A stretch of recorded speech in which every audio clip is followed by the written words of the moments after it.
కార్యక్రమాన్ని ఉద్దేశించి ఒక 5 నిమిషాలు మన సోయల్ గారు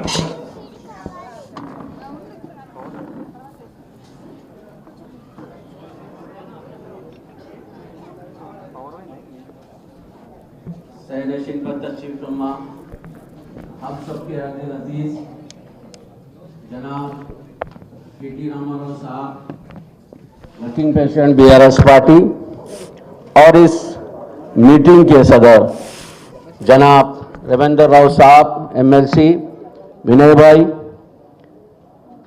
और स्टेज पे तशरीफ फरमा मुअज़्ज़िज़ हज़रात विष्णु और गोपीनाथ साहब की अहलिया और तमाम मेरे बहनों भाइयों, ये meeting Rahmat Nagar booth level wise meeting है। इस मीटिंग से पहले मैं आपको यह कह देना चाहता हूं कि बीआरएस पार्टी की ताकत, आपका जज्बा, आपकी हिम्मत जो इस वक्त जुबलीज में आप लोग दिखा रहे हैं, ये बड़ा कमाल की बात है। क्योंकि मैं पिछले 1 महीने से मुसलसिल जुबलीज पे नजर रखा हुआ हूं। कांग्रेस के लोग हमारे लोगों को वरगला रहे हैं, उन्हें अपने तरफ करने की कोशिश कर रहे हैं, धमका रहे हैं, तोड़ने की कोशिश कर रहे हैं। यह आपकी हिम्मत ही है जो उनको मुंहतोड़ जवाब दे रही है, और अभी तक साबित कदम आप खड़े हुए हैं। यह आपकी बताती है कि आपका बीआरएस से जो मोहब्बत है, केसीआर साहब से जो मोहब्बत है, ये जुबली हिल्स को जो है दोबारा परचम बीआरएस का लहराने में बहुत बड़ी मदद करेगी। अभी बहुत से चीजें होने वाले हैं अपने साथ, बहुत से चीजों में हमने को मिसगाइड किया जाएगा। 2-4 इशू बहुत इंपॉर्टेंट है। मैं समझता हूं यहां रहीम भाई वगैरह भी है, बशीर भाई है, लियाकत भाई है, जो काफी मुसलसिल जद्दोजहद कर रहे हैं।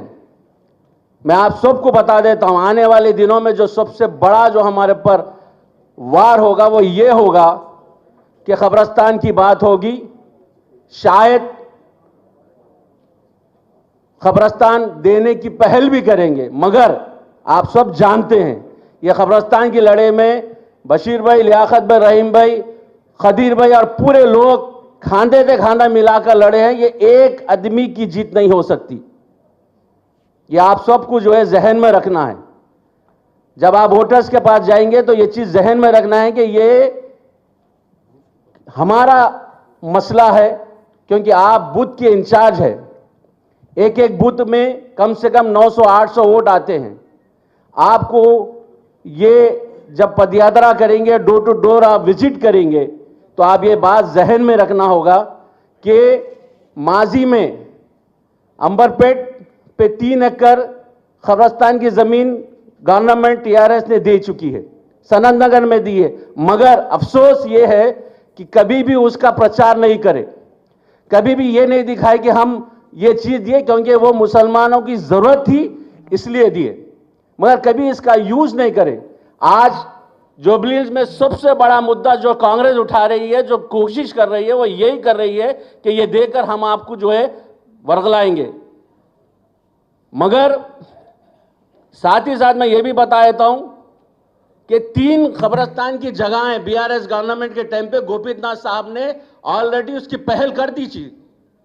बोराबंडे वालों के लिए कुकटपल्ली पे, रहमतनगर वालों के लिए कब्रिस्तान के पीछे 2 एकड़ और वेंगलराव नगर के लिए भी, मगर इत्तेफाक ऐसा हुआ गवर्नमेंट जाने से वो पहल नहीं हो सकी। और हमारे भी जो है हमारी भी इसमें गलतियां हैं कि हम उसकी चीज को जो है सही प्रचार नहीं कर सके। हम कभी वो सोचे नहीं, क्योंकि हम रीजन पे कभी भी वोट नहीं लिए।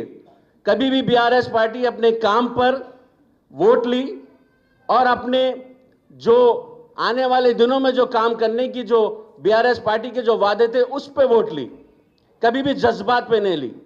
और आपको सबसे ज्यादा जो जुबली हिल्स में जो सबसे ज्यादा वरगलाने की कोशिश कर रहे हैं वो यही कर रहे हैं। हर जुम्मे के दिन एक तमाशा कर रहे हैं। हर एक 4 लोगों में जाकर एक तमाशा कर रहे हैं। इसका मुंह तोड़ जवाब देने के लिए हमको तैयार रहना है।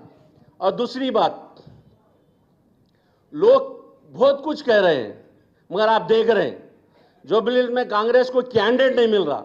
हर 4 दिन में एक नया नया नाम आ रहा है।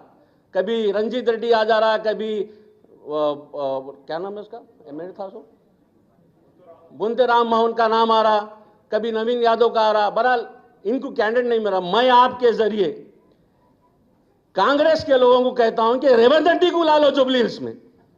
सबसे बड़ा मजा तो जब ही आएगा अगर तेरे को इतना यकीन है कि तू तेलंगाना में 21 महीने से अच्छा काम कर रहा है, तो सबसे अच्छा है कि तुम भी जुबली हिल्स आ जाओ।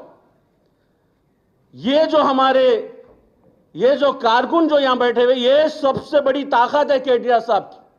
ये तेरे को मुंह तोड़ जवाब देगी जुबली हिल्स में कि 22 महीने से जो तू तेलंगाना का सबसे बुरा हाल करा रखा हुआ है, माजी में हिंदुस्तान में कोई स्टेट की ऐसी मिसाल नहीं हुई। जो स्टेट तरक्की कर रहा था, जो स्टेट आसमान को छू रहा था, उसको पूरा जमीन पर ला दिया। इसको बताने के लिए कुछ नहीं है।